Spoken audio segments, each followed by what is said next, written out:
Yeah, in the East they call that Aikido.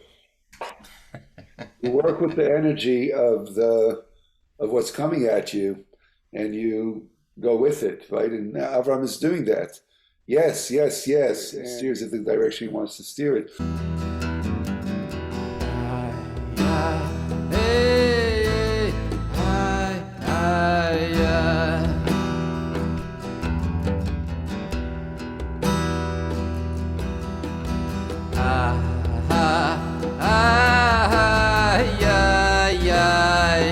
There, good morning. And I'll share screen. We are going to look today at Parshat Lekha. And the pasuk we have, we're going to look at here is Genesis chapter 13, verses 7 to 9. And I'll read it out loud. Vayehi riv ben ro'ei mikne Avram, ובין רואי מקנה לוט, והכנעני והפריזי, אז יושב בארץ.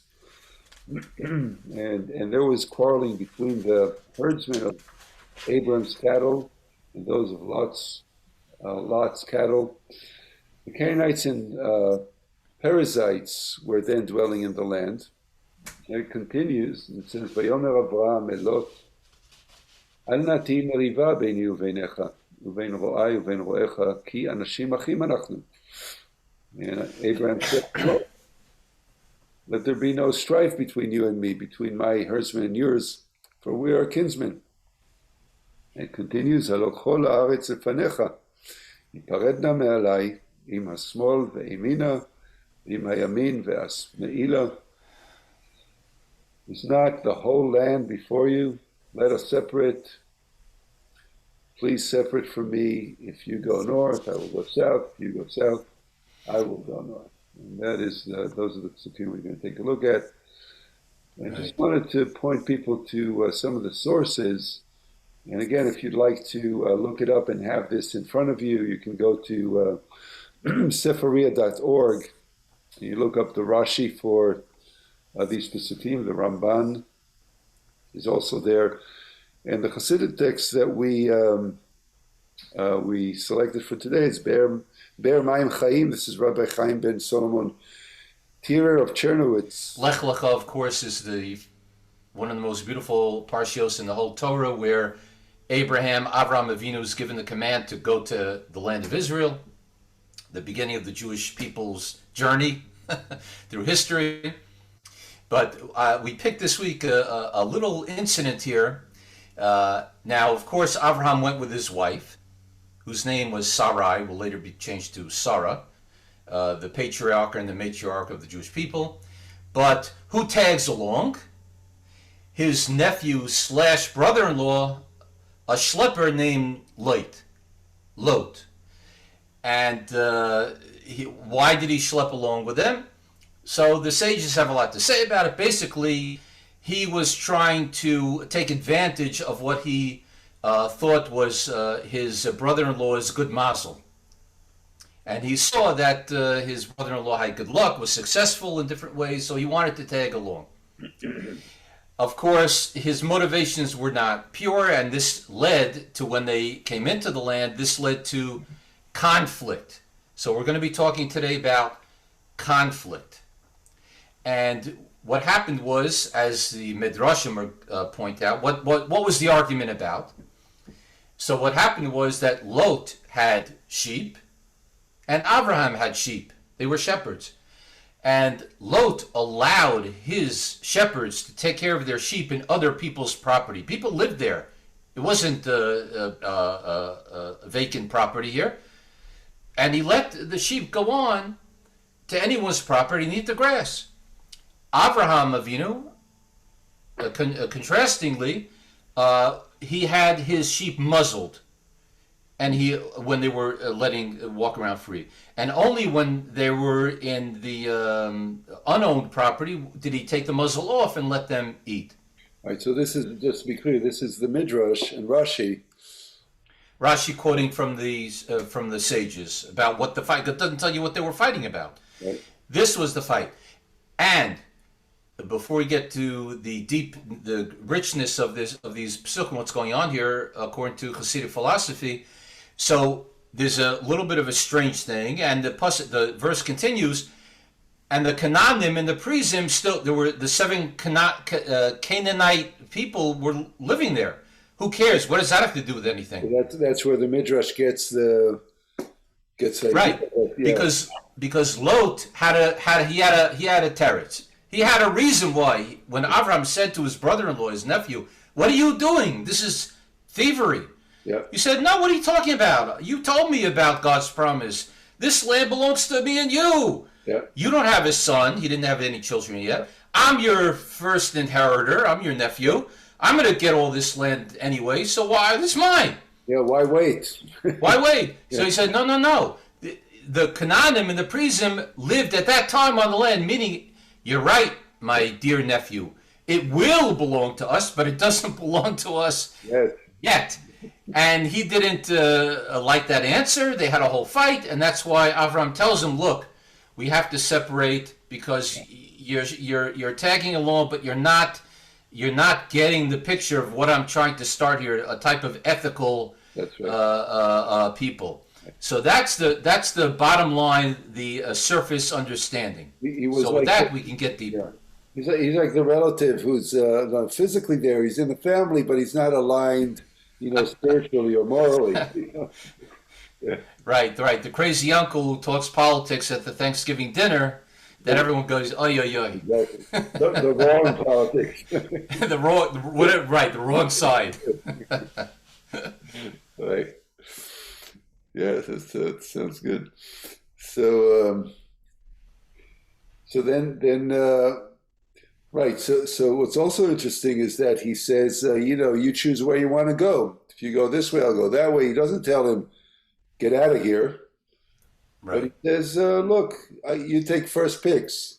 You get the choicest land, and then leave me alone. Right, basically. Okay, so here's a Ber Maim Chaim, and he says this, Vayhi riv ben ro'ei mikneh Avram u'ben ro'ei mikneh Lot, and he quotes from the Parsha, and there was a fight between the shepherds of one side and the other side. They did not understand the differences between Avram and Lot. And I'm not sure which differences he's talking about, the differences of stature or the differences of opinion. We'll see where he goes with this. Okay. And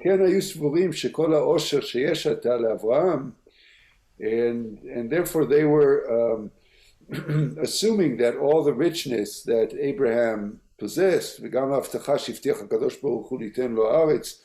also the promise that God has given Abraham that he was going to inherit the land, which that promise and also the wealth is deserving, that Lot deserves it. That includes Lot. Right, because he made the journey as well. He also went Lekh Lekha. He also went Lekh Lekha, but also I can also see that in the way of kinship. I mean, it's like right. I'm your bloodline, so whatever's yours is mine. You win the lottery, your brother gets on the phone and says, "Okay, well, what's my part?" Yeah, where's my share? I'm your brother.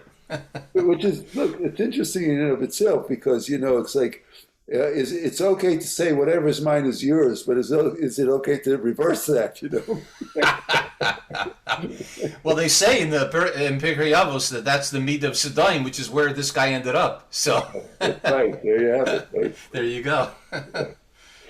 So in other words, he picked the place that was exactly a fit for him. Right. Possibly unwittingly,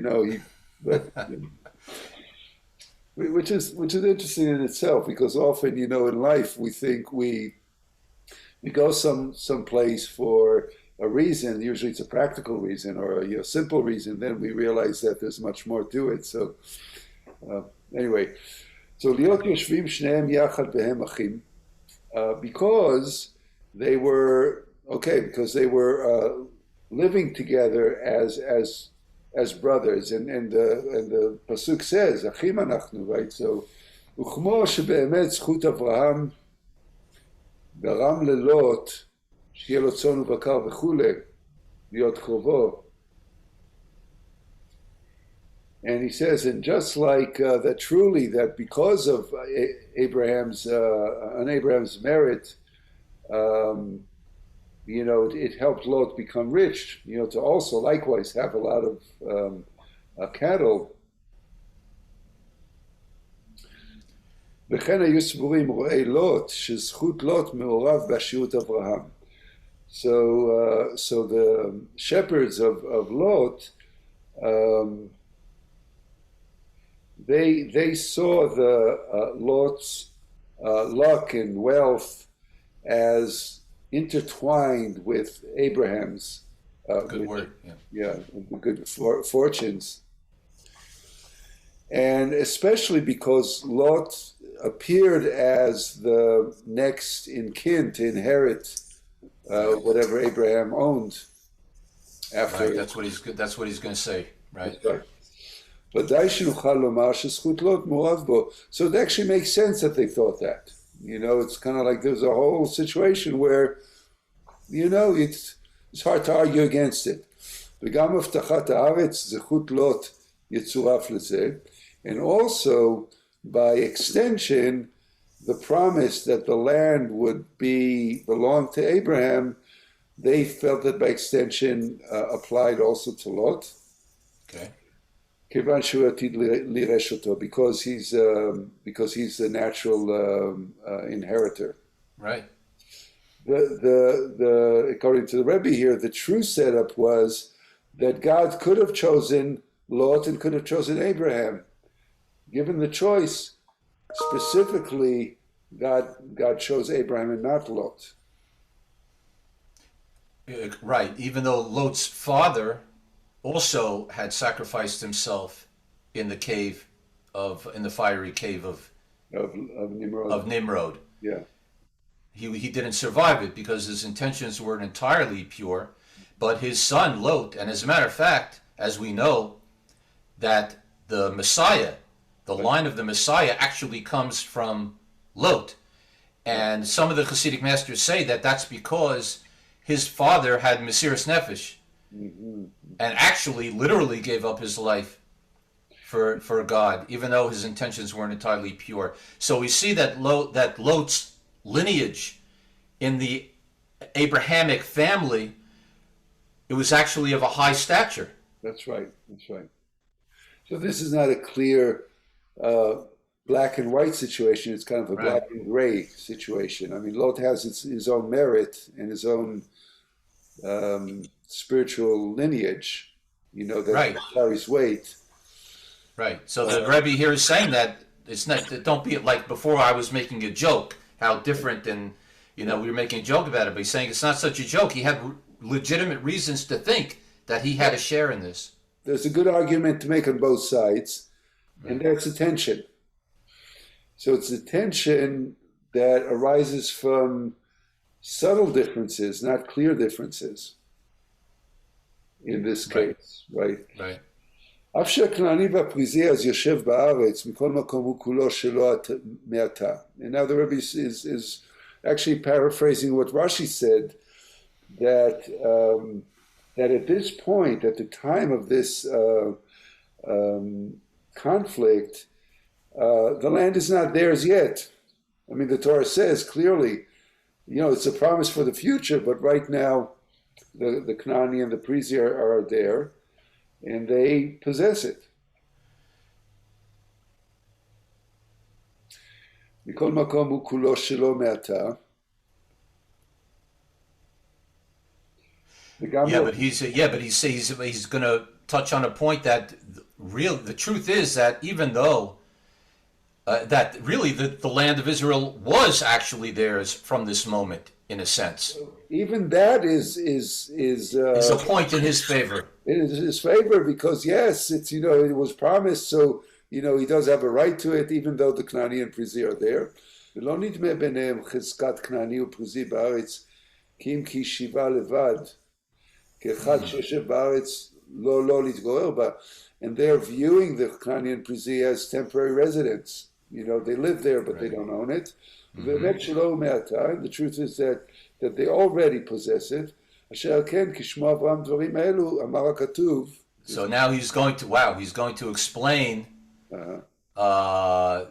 why Abraham picked very particular words in his response to Lot's and the shepherd's behavior in order to say it in a way, because he's setting it up that Lot has a very good point.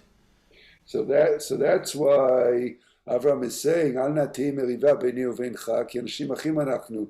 This is why Abraham is so appeasing, because he doesn't have a strong counterpoint to make. Why he's going to explain what really is the source of this quarrel. I see. So let's keep going. כי אמרו חז"ל שכשאדם אין לו בנים ובן אחיו מצפה ליורשו, הוא שונא לו. So the rabbi says when a person doesn't have sons and his nephew is expecting to inherit him, he hates him. לפי שהוא מצפה תמיד למיתתו. So it sets it up for quarrel, because it's sort of like I can't wait for you to die because I'm so I so can't wait to get all these riches and this inheritance. Yeah, I'm gonna get your whole baseball card collection. I can't wait. so much for being kins, right, and brothers and all that. וכן כאן הנה זה אשר יריבו רואי ורויך שאומרים כי אנשים אחים אנחנו בזכות שנינו גרם להבטחת הארץ ואתה מוכן לירשני. הנה זה מגיע גם בינינו כי היא איבה גדולה שתצפה למיתתי בכדי לירשני. Wow, this is unbelievable. So he's saying that Avraham Avinu was annoyed. Yeah. He was annoyed with him. What are you letting? I know why you're letting your sheep graze, in the private property, because you can't wait for me to die, so you can get the land. You're showing me like you're rubbing it in my eyes. That's right. To start a fight, and Wow. Yeah. So he says, "Alo kol haaretz lefanecha, hafred na me'alai v'gomer." And he says, the whole land is in front of you. Let's separate. Pick a land, and go live there by yourself.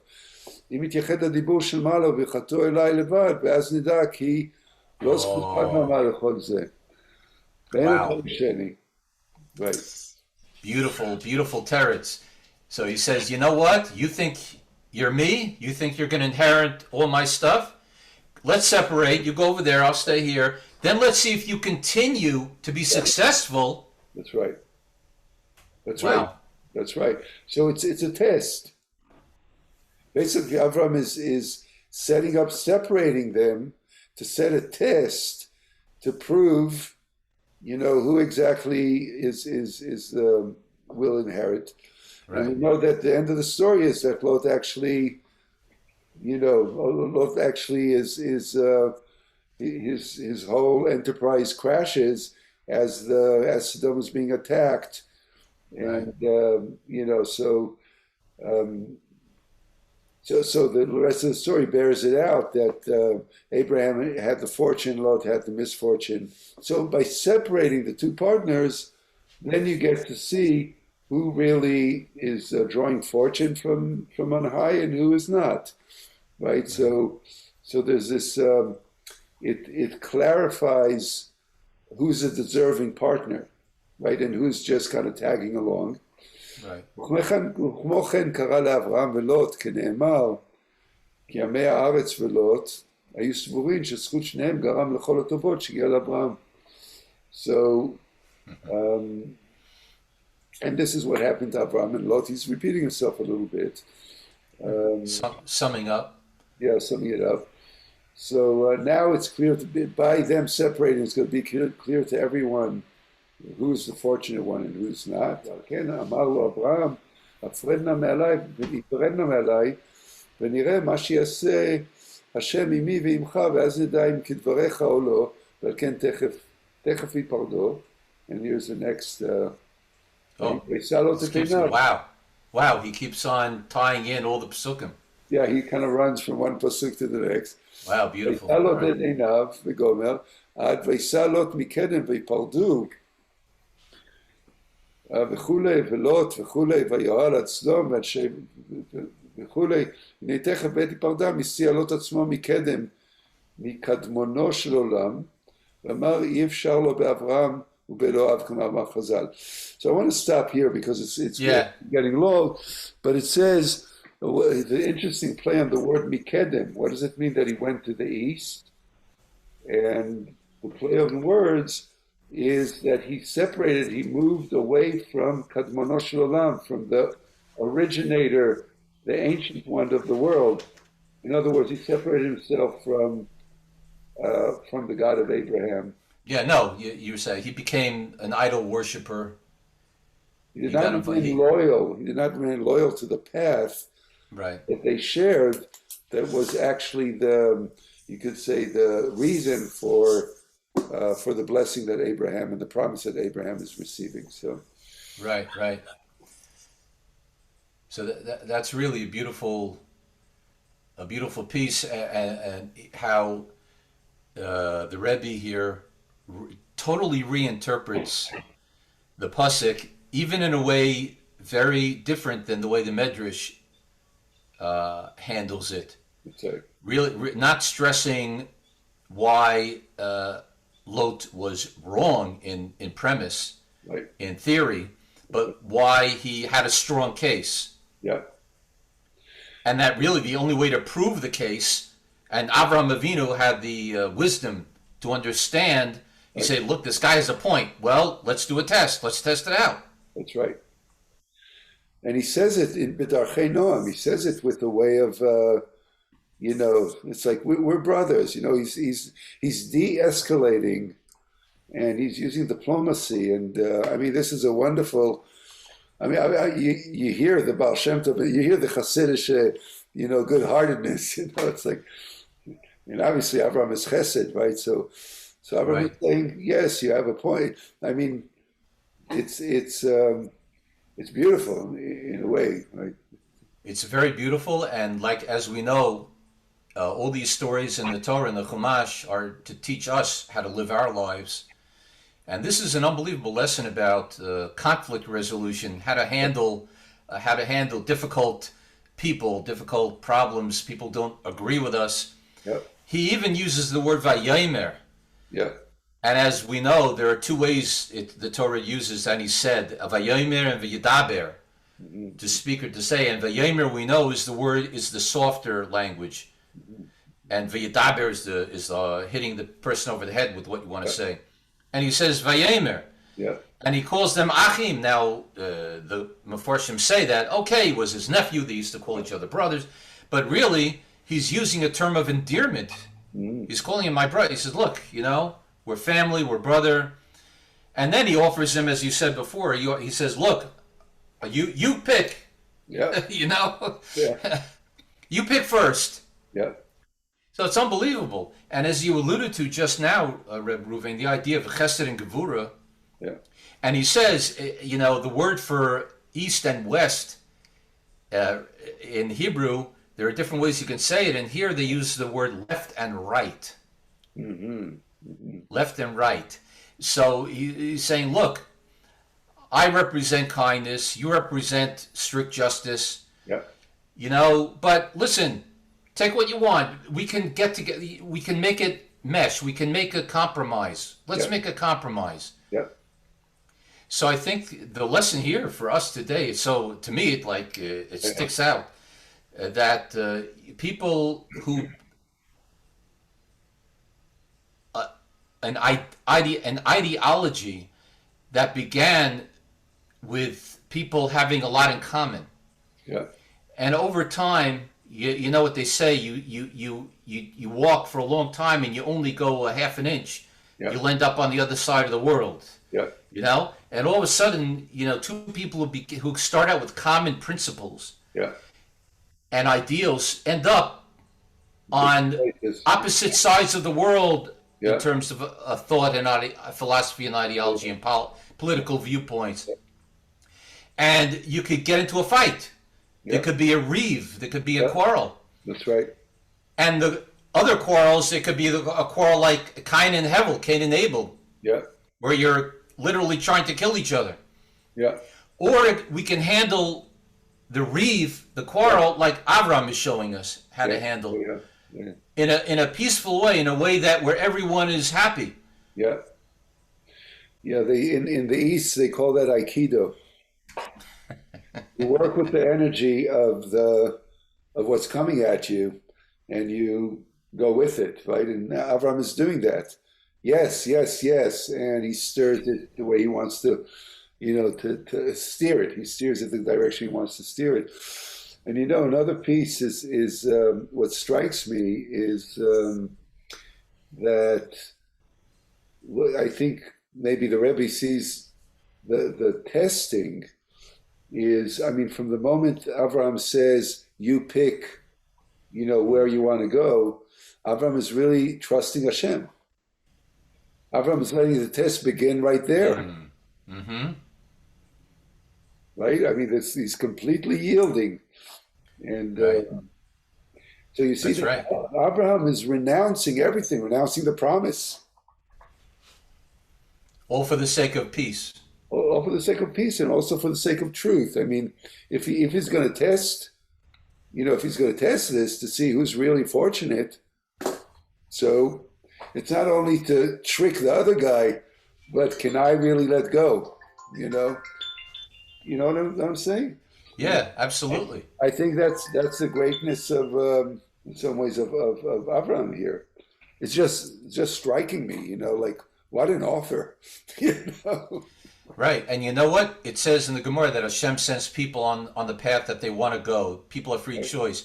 So Avram is saying, hey, you want to go to Sodom? He ends up in Sodom and Gomorrah. You know what I'm saying? Like, Right. but he's not forcing him. Oh no, you have to, people get all uptight. You have to be as religious as me. You have to believe what I believe.